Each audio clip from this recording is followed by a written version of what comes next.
Makikita niyo po na may mga vegetations ng konti. Pero as the result of the 3D scanning, mga 0.2 meters lang ang kanyang layo doon sa base of the ravine.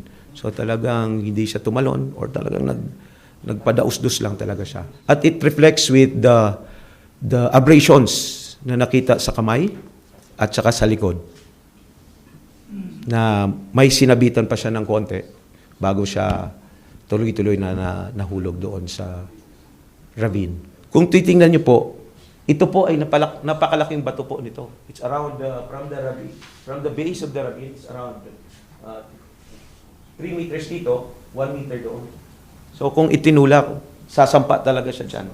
Kasi isa sa mga primary actions po ng serotonin reuptake na to, na antipsychotic drugs or antidepressant drug, is pinapakalma po niya yung tao.